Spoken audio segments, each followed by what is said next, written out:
আসসালামু আলাইকুম। আজ ২৪শে মে ২০২৫ শনিবার। শুরু করছি চেঞ্জ টিভি প্রতিদিনের গল্প অনুষ্ঠান। দর্শক, আপনাদের সঙ্গে রয়েছি আমি আবিদ আজম। শুরুতেই সংবাদ শিরোনাম। ভারতের সঙ্গে ২৫৫ কোটি টাকার চুক্তি বাতিল করল বাংলাদেশ। ওবায়দুল কাদের কি সত্যিই মারা গেছেন? ভারত বাংলাদেশের স্বাধীনতা চায়নি, ছাত্রলীগের সাবেক সভাপতির মন্তব্য।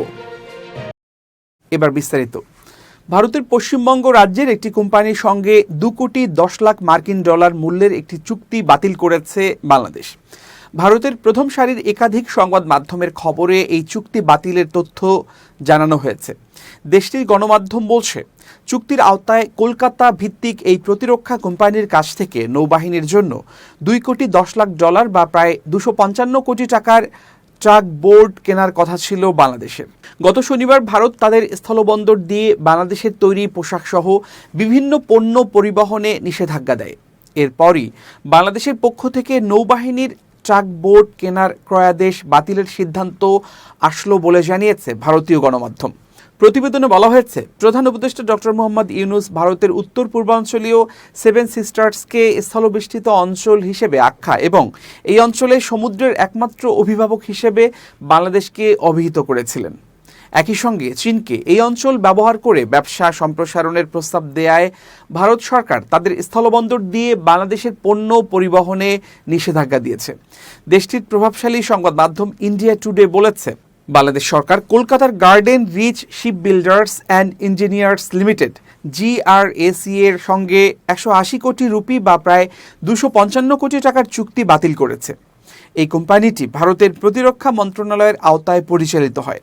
এনডিটিভির তথ্য অনুযায়ী কোম্পানিটি জাহাজ তৈরি এবং রক্ষণাবেক্ষণ করে। ভারতীয় নৌবাহিনী ও কোস্টগার্ডের জাহাজের কাজও করে তারা।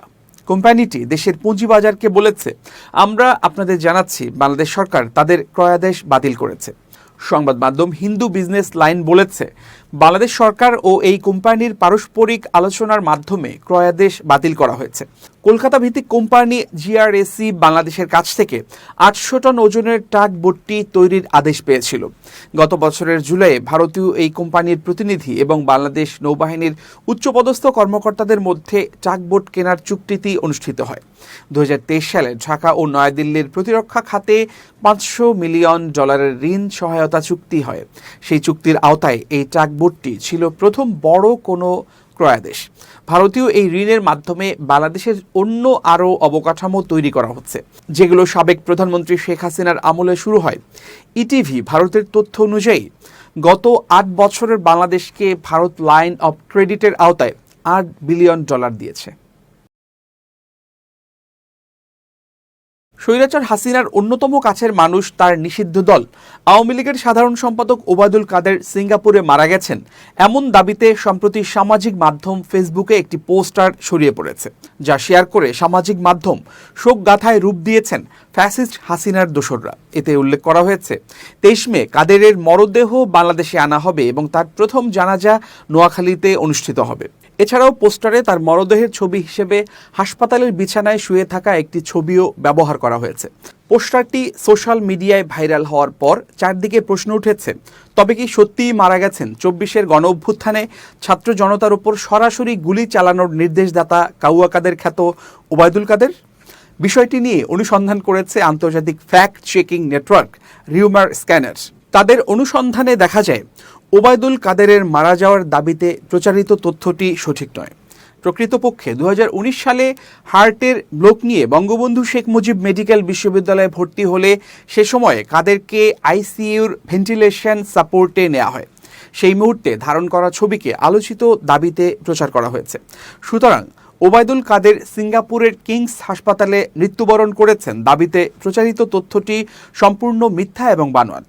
এদিকে এবারই প্রথম নয়, এর আগেও একাধিকবার ওবায়দুল কাদের মারা যাওয়ার গুজব ছড়ানো হয়েছিল। এভাবে বারবার কাউয়া কাদের খ্যাত ওবায়দুল কাদেরের মৃত্যুর গুজব ছড়ানো আওয়ামী লীগের নতুন কোনো ষড়যন্ত্রের অংশ বলে মনে করছেন নেটিজেনরা। এই সেই ওবায়দুল কাদের যে ২০২৪-এর গণ অভ্যুত্থানে নিষিদ্ধ আওয়ামী লীগের নিষিদ্ধ সংগঠন ছাত্রলীগকে মিডিয়ার সামনে প্রকাশ্যে ঘোষণা দিয়ে লেলিয়ে দিয়েছিল ছাত্র জনতার উপর নিপীড়ন চালাতে। ফ্যাসিস্ট হাসিনা গত বছরের 5 আগস্ট দেশ ছেড়ে চোরের মতো লেজ গুটিয়ে ভারতে পালানোর পর যশোর সীমান্ত দিয়ে ভারতে পালিয়ে যান ওবায়দুল কাদেরও। বর্তমানে কলকাতায় পরিবারসহ বসবাস করছেন কাদের, এমনটি জানা যায় বিভিন্ন সূত্রে। সেখানে বসেই আওয়ামী লীগ নেতাদের সাথে নিয়ে বাংলাদেশে ফেরার ষড়যন্ত্র করছেন তিনি। আর বারবার ওবায়দুল কাদেরকে মৃত বানিয়ে নয়া ষড়যন্ত্র বাস্তবায়নের পায়তারা করছে ফ্যাসিস্ট গণহত্যাকারী হাসিনার দল, এমনটি মনে করছেন নেট নাগরিকরা। শরীরের শক্তি কমে যাচ্ছে, অল্প কাজে হাঁপিয়ে উঠছেন। ডায়াবেটিস মানে কি জীবনের গতি থেমে যাওয়া? একদমই না। প্রতিদিন মাত্র 1 কাপ ডায়াবেটিস চা পান করুন আর সুস্থ জীবন উপভোগ করুন। ভারত বাংলাদেশের স্বাধীনতা নয়, পাকিস্তানকে ভাঙতে চেয়েছিল, এমন মন্তব্য করে বাংলাদেশ ছাত্রলীগের সাবেক সভাপতি, বর্তমানে বিএনপির চেয়ারপারসনের উপদেষ্টা ও মুক্তিযোদ্ধা হাবিবুর রহমান হাবিব বলেছেন, ভারত মুক্তিযুদ্ধে সহায়তা করেছিল, আমি মুক্তিযুদ্ধে গিয়েছিলাম, এখন কি তাদের আচরণ দেখলে মনে হয় তারা আমাদেরকে সাহায্য করতে চেয়েছিল? তাদের দরকার ছিল পাকিস্তানকে ভাঙার। এক পশ্চিম পাকিস্তান নিয়েই বিপদে ভারত, তাহলে পূর্ব পাকিস্তান থাকলে কি হতো? তারা পাকিস্তান ভাঙতে চেয়েছিলেন, তারা বাংলাদেশের স্বাধীনতা চায়নি। ঢাকা বিশ্ববিদ্যালয়ের সমাজবিজ্ঞান অনুষদের অধ্যাপক মুজফফর আহমেদ চৌধুরী অডিটোরিয়ামে নেক্সাস ডিফেন্স অ্যান্ড জাস্টিস আয়োজিত বাংলাদেশ 2.0 জাতীয় নিরাপত্তা নীতিমালা প্রস্তাবনা শীর্ষক সেমিনারে আলোচনায় যোগ দিয়ে তিনি এসব কথা বলেন। হাবিবুর রহমান হাবিব বলেন, দেশের সব সমস্যা তখনই সমাধান হবে যখন আমরা সবাই সৎ হব। বিগত সরকার দেশের সকল মানুষ ও প্রতিষ্ঠান কর্তাদের সৎ থাকতে দেয়নি। নৈতিকতা হারিয়ে গেলে অবশ্যই জাতিকে ফিরিয়ে আনা কঠিন। অর্থনৈতিক কাঠামো নষ্ট হলে পরিশ্রম করে সেটি ফিরিয়ে আনা যায়, আর শিক্ষা ব্যবস্থা নষ্ট হয়ে গেলে আর ফেরানো সম্ভব নয়। শিক্ষার্থী নেই অনেক জায়গায়, অথচ অনার্স কোর্স চালু করেছে। ভারত পাকিস্তান যুদ্ধ প্রসঙ্গ তুলে ধরে তিনি বলেন, ভারত পাকিস্তানে আক্রমণ করতে 7 বার ভাবে। পাকিস্তানের আছে আধুনিক অস্ত্র, আছে সামর্থ্য, তবে আমাদের কি আছে? তবে বন্ধু খুঁজতে হবে। যে কেউ হামলা করলে তাদের চোখে আঙুল দিয়ে কথা বলবে এমন বন্ধু দরকার, তাহলেই আমাদেরকে সোজা হয়ে দাঁড়াতে দেবে ভারত। ভারতের বর্তমান আচরণ প্রসঙ্গ টেনে তিনি বলেন, ভারত মুক্তিযুদ্ধে সহায়তা করেছিল, আমি মুক্তিযুদ্ধে গিয়েছিলাম, এখন কি তাদের আচরণ দেখলে মনে হয় তারা আমাদেরকে সাহায্য করতে চেয়েছিল? তাদের দরকার ছিল পাকিস্তানকে ভাঙার। এক পশ্চিম পাকিস্তান নিয়েই বিপদে ভারত, তাহলে পূর্ব পাকিস্তান থাকলে কি হতো? তারা পাকিস্তান ভাঙতে চেয়েছিল, তারা বাংলাদেশের স্বাধীনতা চায়নি। স্বাধীনতা যদি চাইতো তাহলে আজকে কি এই অবস্থা হয়? 5 তারিখে কি হয়েছিল? একটা সরকারের পরিবর্তন হয়েছে, এদেশের সরকারের পরিবর্তন হয়েছে, তাতে ভারতের কি? ভারত সরকারের কি তাতে? ওই সরকার চলে গেছে, জনগণের সরকার আসবে, তাদের সাথে বন্ধুত্ব রাখবে। ভারত মনে করে আওয়ামী লীগের পতন মানে তাদের পতন হয়েছে। চিন্তা করা যায়? এই প্রেক্ষাপটে বিজেপির সাথে কংগ্রেসের দ্বন্দ্ব, অথচ সব এক হয়ে গেল। আগস্টে আওয়ামী লীগের পতন হলে ভারতের কি? এখনও তারা আমাদের বিরুদ্ধে ষড়যন্ত্র করেই যাচ্ছে। আহ্বান জানিয়ে তিনি বলেন, আমরা যারা ফ্যাসিস্টের বিরুদ্ধে আন্দোলন করেছিলাম তাদের মধ্যে কঠোর ঐক্য রাখতে হবে, ঐক্য থাকতেই হবে। কেউ চামড়া কেটে নিতে পারে, আঙুল কেটে নিতে পারে, সবশেষে তারপরও আসো বন্ধু, আমাদেরকে এক জায়গায় হতে হবে, তা না হলে এই ষড়যন্ত্রের কাছে আমরা হেরে যাব। প্রধান উপদেষ্টা ডক্টর মোহাম্মদ ইউনূস পদত্যাগ করছেন না বলে জানিয়েছেন পরিকল্পনা উপদেষ্টা ডক্টর ওয়াহিদউদ্দিন মাহমুদ। তিনি বলেন, প্রধান উপদেষ্টা যাচ্ছেন না, তিনি চলে যাবেন বলেননি, তিনি অবশ্যই থাকছেন। আমাদের অর্পিত দায়িত্ব বড় দায়িত্ব, এই দায়িত্ব ছেড়ে আমরা যেতে পারবো না। শনিবার জাতীয় অর্থনৈতিক পরিষদের নির্বাহী কমিটি একনেক এর সভা শেষে উপদেষ্টা পরিষদের একটি অনির্ধারিত রুদ্ধদ্বার বৈঠক হয়। এরপর বের হয়ে যাওয়ার সময় সাংবাদিকদের সঙ্গে আলাপকালে তিনি একথা জানান। এর আগে দুপুর 12টা 20 দিকে রাজধানীর শেরেবাংলা নগরের এনইসি সম্মেলন কক্ষে প্রধান উপদেষ্টা অধ্যাপক ডক্টর মোহাম্মদ ইউনূসের সভাপতিত্বে এই বৈঠক শুরু হয়। বৈঠকে 19 জন উপদেষ্টা উপস্থিত ছিলেন। একনেক সভা শেষে সাংবাদিকদের সঙ্গে পরিকল্পনা মন্ত্রী বা উপদেষ্টার ব্রিফ করার দীর্ঘদিনের রীতি ভেঙে এবার ব্রিফ বাতিল করা হয়েছে।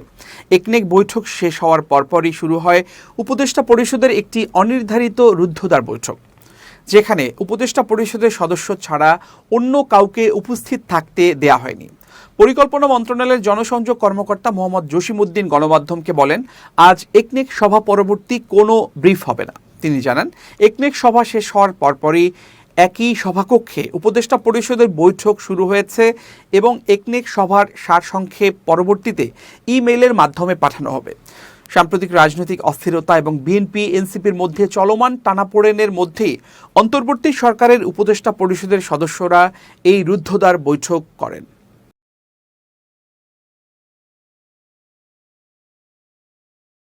উপদেষ্টা আসিফ মাহমুদ, সজীব ভুঁইয়া ও মাহফুজ আলম জাতীয় নাগরিক পার্টি এনসিপির সঙ্গে সংশ্লিষ্ট নয় বলে জানিয়েছে দলটির আহ্বায়ক নাহিদ ইসলাম। শনিবার রাজধানীর বাংলা মোটরে দলটির কেন্দ্রীয় অস্থায়ী কার্যালয়ে অনুষ্ঠিত জরুরি সংবাদ সম্মেলনে এ তথ্য জানিয়েছেন তিনি। ছাত্র উপদেষ্টাদের প্রসঙ্গে নাহিদ ইসলাম বলেন, আসিফ মাহমুদ ও মাহফুজ আলম গণঅভ্যুত্থানের পরিপ্রেক্ষিতে গণঅভ্যুত্থানের প্রতিনিধি হিসেবে সে সময় সরকারে গিয়েছিলেন। আমিও তাদের সঙ্গে ছিলাম। তারা যদি রাজনীতি করতে চায়, নির্বাচন করতে চায়, তাহলে তারা সরকারে থেকে সেটা পারবে না। তিনি আরও বলেন, দুইজন ছাত্র উপদেষ্টাকে নিয়ে এনসিপির সঙ্গে যেভাবে অপপ্রচার চালানো হচ্ছে, আমরা এটির তীব্র নিন্দা জানাই। এনসিপির আহ্বায়ক বলেন, নির্ধারিত সময়ের মধ্যেই জুলাই ঘোষণাপত্রও প্রকাশ করা উচিত। বিচার সংস্কার এবং নির্বাচনী রোডম্যাপ একত্রে ঘোষণা করা দরকার। সবার সঙ্গে আলোচনা করে একটা সুষ্ঠু সমাধানে যাওয়া প্রয়োজন রয়েছে। আমাদের সবাইকে দায়িত্বশীলভাবে আলোচনা করতে হবে। আমাদের জাতীয় নিরাপত্তা, ভবিষ্যৎ বাংলাদেশের কথা ভেবে আমাদের দায়িত্বশীল আচরণ করতে হবে। সেনাবাহিনীর প্রকাশিত তালিকা প্রসঙ্গে তিনি বলেন, সেনাবাহিনীর পক্ষ থেকে 626 জনের তালিকা প্রকাশ করা হয়েছে।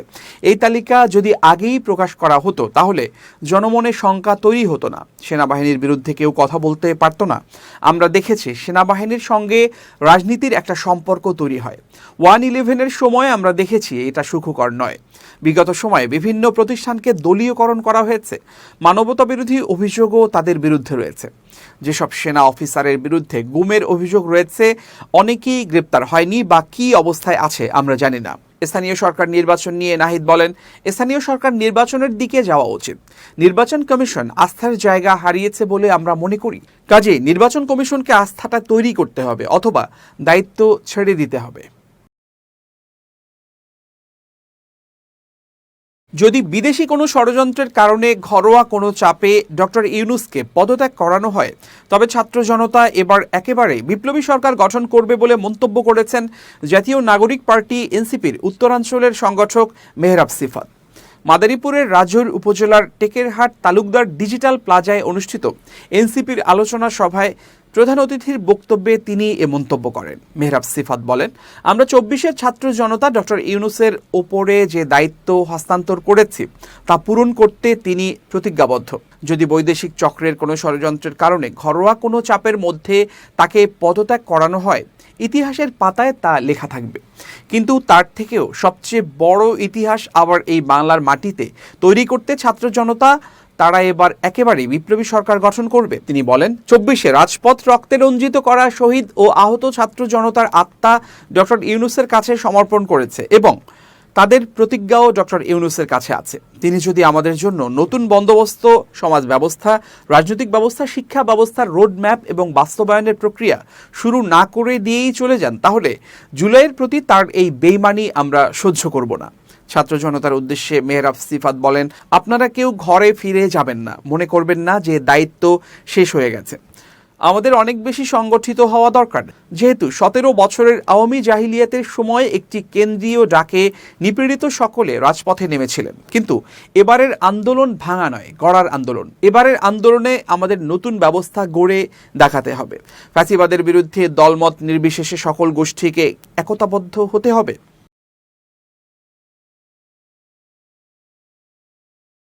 এবার খুব জরুরি 1 মিনিট জানাচ্ছেন ইউনেস্কো ক্লাব পুরস্কার বিজয়ী সাংবাদিক আমিরুল মোমিনিন মানিক। খুব জরুরি 1 মিনিটে প্রত্যেককে আমন্ত্রণ। প্রিয় বন্ধুরা, এই পৃথিবীতে অসংখ্য কাজ রয়েছে। আপনি কোন কাজটাতে পারদর্শী সেটিই কেবলমাত্র করুন। যে কাজে মন নাই সে কাজে আমি নাই, এই যে কথাটা, এটা যদি আসলে সত্যিকার অর্থে মনের মধ্যে ধারণ করা যায়, তাহলে যে কাজে আমার মন আছে সেই কাজে কিন্তু মনোযোগটা বাড়ে।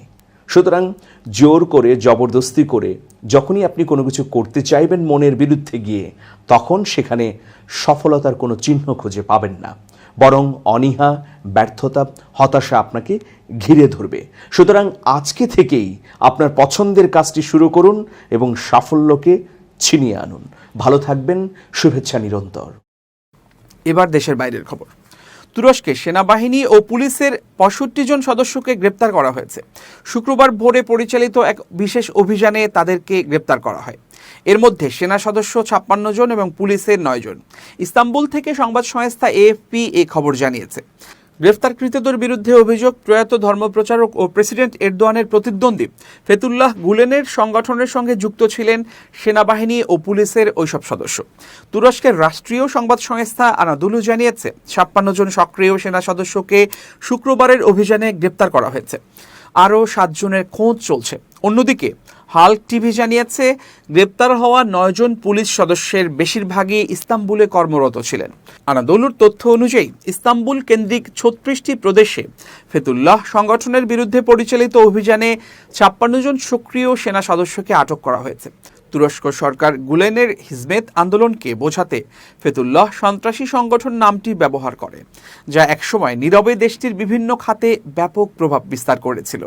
প্রেসিডেন্ট রিসেপ তাইব এরদোয়ানের সঙ্গে একসময় ঘনিষ্ঠ হলেও পরে ফেতুল্লাহ গুলেন হয়ে ওঠেন তার প্রধান রাজনৈতিক শত্রু। ১৯৯৯ সালে তিনি যুক্তরাষ্ট্রে পালিয়ে যান এবং পরে আর তুরস্কে ফেরেননি। গত বছরের অক্টোবরে মারা যান তিনি। ২০১৬ সালের ব্যর্থ সামরিক অভ্যুত্থানের মূল পরিকল্পনাকারী হিসেবে বরাবরই গুলেনকে দায়ী করে আসছে তুরস্ক সরকার। তার মৃত্যুর পরও বিশ্বজুড়ে গুলেন সমর্থকদের বিরুদ্ধে অভিযান অব্যাহত রাখার ঘোষণা দেয় আঙ্কারা। দর্শক, শেষ করছি প্রতিদিনের গল্পের আজকের গল্প।